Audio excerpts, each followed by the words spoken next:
Homemade chicken burger বানাতে হলে প্রথমেই যা লাগবে সেটা হচ্ছে বার্গার বান।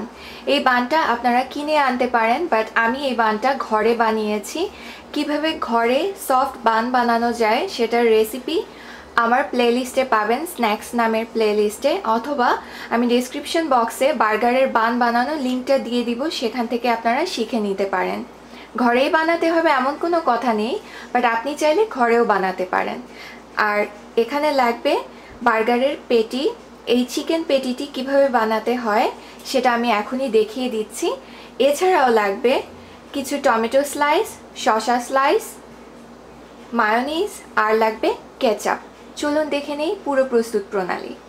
বার্গারের পেটি বানানোর জন্য আমি 2 কাপের মতো চিকেন কিমা নিয়েছি, 2 টেবিল স্পুনের মতো পেঁয়াজ কুচি নিয়েছি, ধনিয়া পাতা কুচি নিয়েছি 1 টেবিল স্পুন, আদা আর রসুন দুটাই হাফ চা চামচ করে বাটা নিয়েছি, লাল মরিচের গুঁড়া নিয়েছি হাফ চা চামচ, আপনারা আপনাদের স্বাদ মতো অ্যাডজাস্ট করে নেবেন।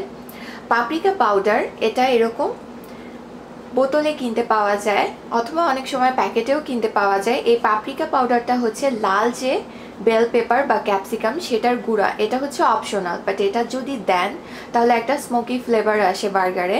সেই গুঁড়াটা আমি হাফ চা চামচ নিয়েছি। গোলমরিচ আছে 1 চা চামচের 3 ভাগের 1 ভাগ, লবণ আছে স্বাদ মতো, আর এখানে আছে গরম মশলার গুঁড়া, আপনারা কিনেও আনতে পারেন অথবা বাসায় করে নিতে পারেন। জাস্ট এলাচ, দারচিনি, তেজপাতা, লং এগুলোকে হালকা একটু টেলে ব্লেন্ডারে ব্লেন্ড করে রাখলেই হয়। সেখান থেকে আমি 1 চা চামচ ইউজ করেছি। এবার এই চিকেন কিমার সাথে আমি ধনিয়া পাতা আর পেঁয়াজটাকে ভালোভাবে মাখিয়ে নিব।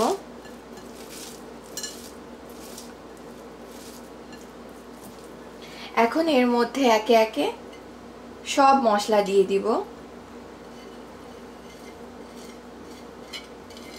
সব মশলাগুলো দিয়ে খুব ভালোভাবে মাখিয়ে নিতে হবে। মাখানো হয়ে গেছে। এবার আমি 2 হাতে সামান্য তেল মেখে নিয়ে তারপরে 4টা ভাগ করে নিয়েছি কিমাটাকে। 2 কাপে মোট 4টা পেটি হবে। এবার একটা ভাগ নিয়ে, একটু বড় বড়ই হবে কারণ ভাজার পরে এটা কিন্তু একটু শ্রিঙ্ক করবে, আর বার্গারের মাংসটা একটু মোটা হলেই ভালো লাগে খেতে। এরপরে হাত দিয়ে একটু প্রেস করে এরকম করে বানিয়ে নিতে হবে। কোনো ব্রেড ক্রাম্ব বা ব্রেড কিছুর দরকার নেই, যেহেতু এটা শ্যালো ফ্রাই করা হবে, সো এটা খুলে যাওয়ারও কোনো চান্স নেই। এভাবে করে প্রত্যেকটা বানিয়ে নিতে হবে। পেটিগুলো বানানো হয়ে গেছে। এবার আমরা এটাকে শ্যালো ফ্রাই করব। এবার একটা ননস্টিক ফ্রাইং প্যানে সামান্য তেল দিয়ে দিয়েছি। শ্যালো ফ্রাই মানে হচ্ছে তেল একেবারে কম থাকতে হবে। এখন বার্গারের একটা পেটি নিয়ে এরকম করে দিয়ে দিলাম। এভাবে করে পেটিগুলো ভেজে নিতে হবে।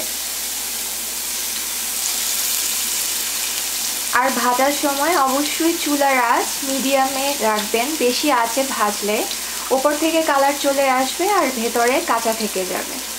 তো ভালোভাবে এপিট ওপিট উল্টিয়ে ভেজে নিতে হবে। ভাজা হয়ে গেছে। এবার আমি তুলে নেব, তুলে তারপরে বার্গার বানাবো। একটা বার্গারের বান নিয়ে নিয়েছি। বানটাকে আগে থেকেই কেটে রেখেছি মিডল থেকে। এবার মেয়োনিজ মাখানো শেষ হয়েছে। এবার এর উপরে দিয়ে দিব আমি কেচাপ।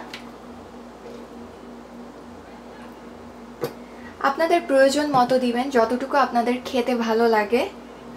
এরপরে এর উপরে রাখবো বার্গারের একটা পেটি, তার উপরে শসা,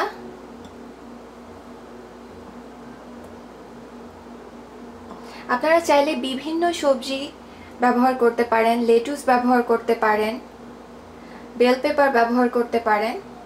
এরপরে দিয়ে দিলাম আমি টমেটো। এখন এই পিসের উপরে আবার একটু মেয়োনিজ লাগিয়ে নিব।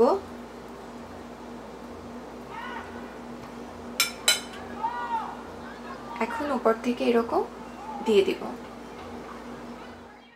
তৈরি হয়ে গেল মজাদার হোমমেড চিকেন বার্গার। আপনারা ঘরে ট্রাই করে দেখেন, স্ন্যাক্স হিসেবে অথবা বাচ্চাদের টিফিনে অথবা লাঞ্চে খুবই দারুণ লাগে খেতে। আর এতক্ষণ সাথে থাকার জন্য সবাইকে অসংখ্য ধন্যবাদ। বাই।